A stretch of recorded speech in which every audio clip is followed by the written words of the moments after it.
ये जो कल रात को एक पुरअमन जो हमारे लोग वहाँ मौजूद थे उन पे जिस तरीके से तशद्दुद किया गया, जिस तरीके से मारा पीटा गया, टीयर गैसिंग की, शेलिंग की, और जिस तरीके से हमारे जो लीडरान हैं उस्मान डार साहब, उमर डार और उनके साथियों को जिस तरह गिरफ़्तार किया गया, इसकी हम शदीद मज़म्मत करते हैं। हमने पहले ये कहा था इस नाजायज़, नाअहल, नालायक इम्पोर्टेड हुकूमत को कि हम जमहूरी हक़ अपना इस्तेमाल कर रहे हैं, जलसे भी हमारे जमहूरी हक़ के एक इजहार है, और आप हमें अपने जमहूरी हक़ को इस्तेमाल करने दें। लेकिन आज ये नज़र आया है कि ये अपने फस्ताई हथकंडों पे उतर आए हैं। ये नज़र आया है कि ये ख्वाजा आसिफ जो डिफेंस मिनिस्टर है, ये उसके कहने पे जिस तरह इंतज़ामिया ने तशद्दुद किया है, इसकी हम पुरज़ोर मज़म्मत करते हैं। आपको इस वक्त नज़र आ रहा है किस तरह अवाम जो है सियालकोट के बफरे हुए हैं। हम अभी भी पुरअमन तरीके से, जमहूरी तरीके से अपना हक़ इस्तेमाल करना चाहते हैं। हम तशद्दुद और इसकी तरफ नहीं बढ़ना चाहते। लेकिन अगर आपने ये हथकंडे इस्तेमाल किए तो फिर हमें लॉकडाउन करना पड़ेगा, फिर हमें पहिया जैम करना पड़ेगा। सो हमने पहले भी आपको ये कहा है और अब फिर कह रहे हैं कि होश के नाखुन लें। और जो कल हुआ है सियालकोट में, ये बिल्कुल नाजायज़ था। उससे दोपहर तक सारी चीज़ें तय हो गई थी। इस ग्राउंड के बारे में भी जहाँ जलसा करना था इमरान खान साहब ने, उसके बारे में पूरी एग्रीमेंट हो गई थी, और कोई किसी किस्म की रुकावट के बारे में हमें नहीं कहा गया था। लेकिन उसके बाद रात के 3 बजे जिस तरह तशद्दुद किया गया, जिस तरीके से एक नहते लोगों को मारा पीटा गया, ये शर्म वाला मुकाम है। पर ये हमें रोकेगा नहीं। जलसा होगा और हर सूरत होगा इंशाअल्लाह। और जलसा जो है आज शाम को VIP क्रिकेट ग्राउंड में जलसा होगा, और वहाँ जो जितने भी सियालकोट के शहरी हैं और जितने भी हमारे बाहर से आ रहे हैं, उनको कहा जा रहा है कि cricket ground, VIP cricket ground में आएँ और अपने जमहूरी हक़ का इजहार करें। और अगर इसमें अब रुकावट डालने की कोशिश की गई, और साथ साथ मैं इंतज़ामिया को ये कहता हूँ कि फौरी तौर पे, अभी मैंने DC को कहा है, फौरी तौर पे उस्मान डार, उमर डार और सबको रहा किया जाए, क्योंकि ये जो तरीका है ये बिल्कुल काबिल कबूल नहीं है, नाकाबिल बर्दाश्त है। तो खान साहब आज शाम को आएंगे, जलसा होगा। जलसा सियालकोट का एक फ़कीदुल मिसाल जलसा होगा जिसकी नज़ीर नहीं मिलती। तो इसलिए जितने भी शहरी हैं सियालकोट के, वो आएँ। और मैं सारे अपने साथियों को कहता हूँ जो यहाँ पे कई हज़ारों की तादाद में इस वक्त इकट्ठे हैं, मैं उनको कहता हूँ कि हमारी अभी भी कोशिश है कि हम इसको पुरअमन तरीके से मसाइल का हल करें।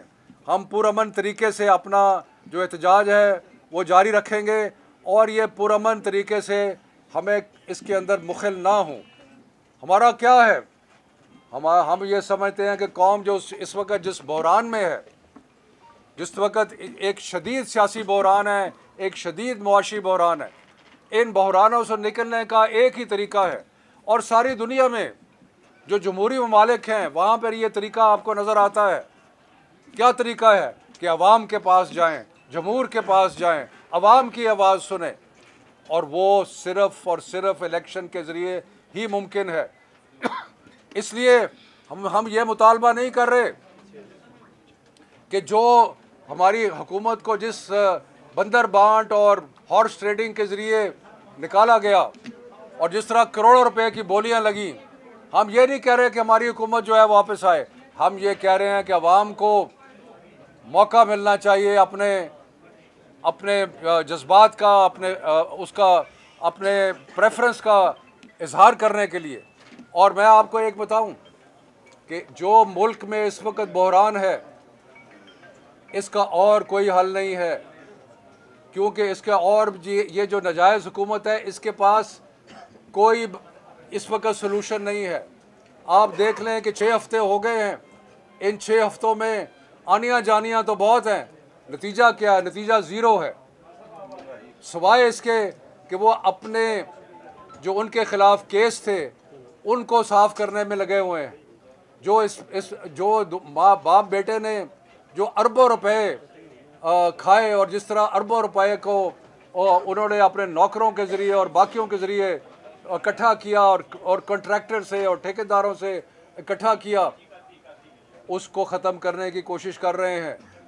अभी कल ही परसों FIA ने दरख्वास्त दी अदालत में कि हम इसको प्रोसिक्यूट नहीं करना चाहते, यानी कि वो अब इससे गवर्नमेंट जो है पीछे हट रही है और ये अपने आप को नहला धुला के साफ़ सुथरा करना चाहते हैं।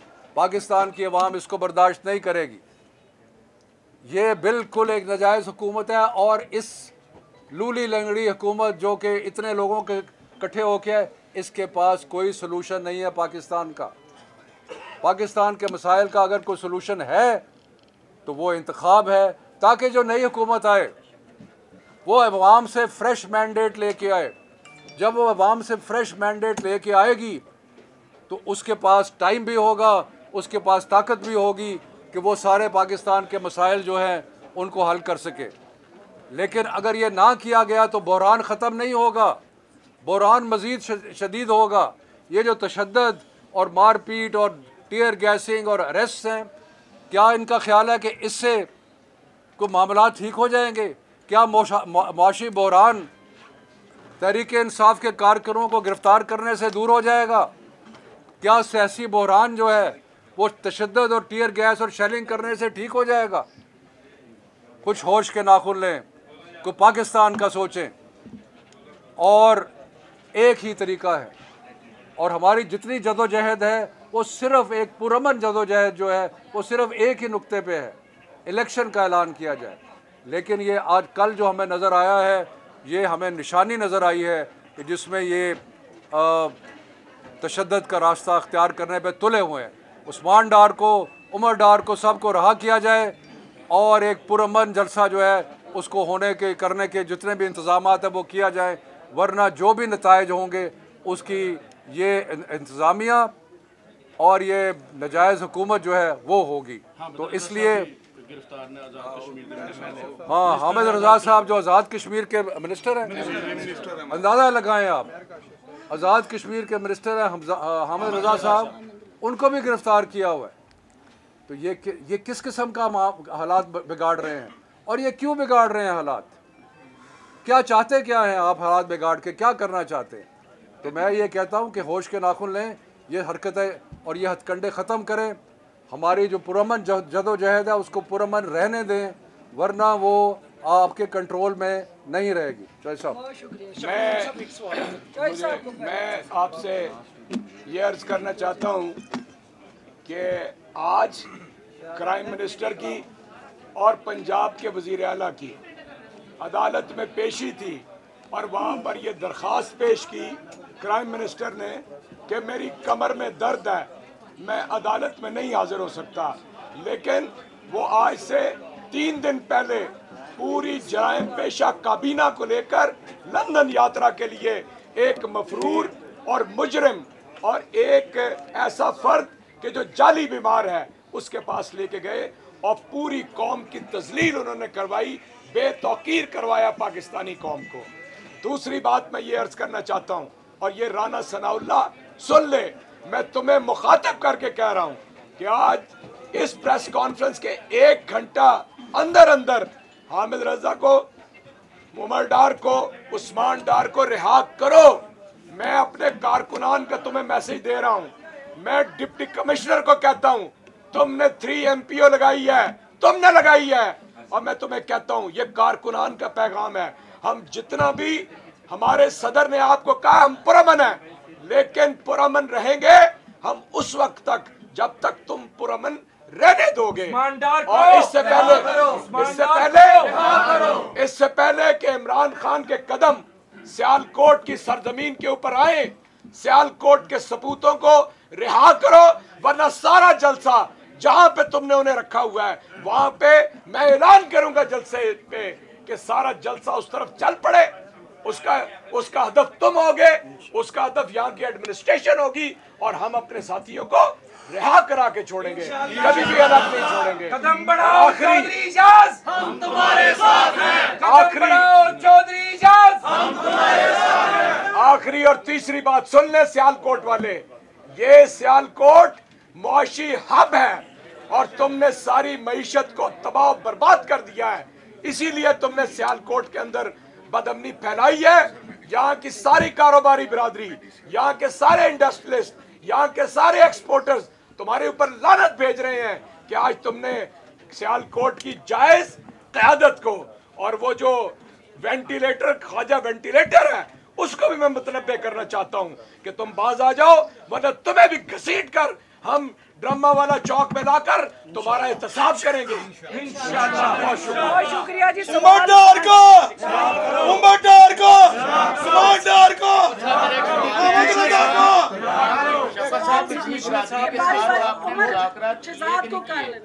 कमिश्नर साहब ने जो कल आगे दी है उसमें उन्होंने एतराज लगाया कि आपने ये जो ग्राउंड थी वो अमेरिकन कमीशन की मलकियत है, आपने पहले उनसे इजाजत नहीं ली, उनका इजाजतनामा के साथ ये जितने भी इतराज़ात शामिल कर ले, क्या उनसे मुज़ाकरा किए? जितने इतराज़ात एडमिनिस्ट्रेशन ने लगाए हैं, हमें पता है किसके इशारे पे लगाए गए थे। हमें पता है कि ख्वाजा आसिफ बैठ के वहाँ से इशारे दे रहा था और उसके कहने पे ये हुआ, वरना इससे पहले वहाँ पे क्या पहले कभी जलसा नहीं हुआ, क्या फंक्शन नहीं हुआ? फंक्शन तो होते रहे ना वहाँ पे, लेकिन ये जान के किया गया, ये डिलिबरेटली किया गया, और ये सिर्फ और सिर्फ एक महाजराई की कैफियत पैदा करने के लिए किया। हम अभी भी कह रहे हैं कि इस महाजराई की कैफियत को ख़त्म करने का एक ही तरीका है, जैसे चौधरी साहब ने कहा, हमारे जो लीडरान हैं उनको रहा किया जाए, और उस्मान डार को, उमर डार को और साहबजादा हामिद साहब को फौरी तौर पे रहा किया जाए, और ये बहाने बनाने जो है ये बंद करें। ये सिर्फ बहाने हैं कि जी पहले ये नहीं हुआ तो पहले वो नहीं हुआ।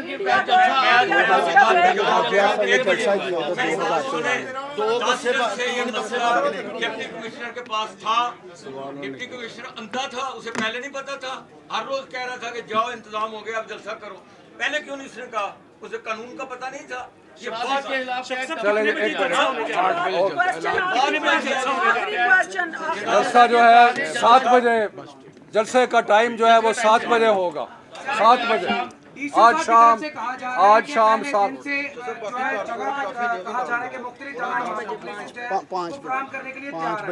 कल दोपहर तक हमारे जो पार्टी के कायदीन हैं उनके मुताबिक कल दोपहर तक उन्होंने कहा कि जैसे चौधरी गुलाम बास कह रहे हैं कि जाओ जाके जलसा करो। कहते रहे रोज डिप्टी कमिश्नर का ये कहना था कि आप जलसा करें, कोई हर्ज नहीं है, उसने इजाजत दी है। और कोई सवाल? ये सारा शुक्रिया जनाब, शुक्रिया। आज आसिफ के ये मोबाइल और चाबी मगर मैं चलो आ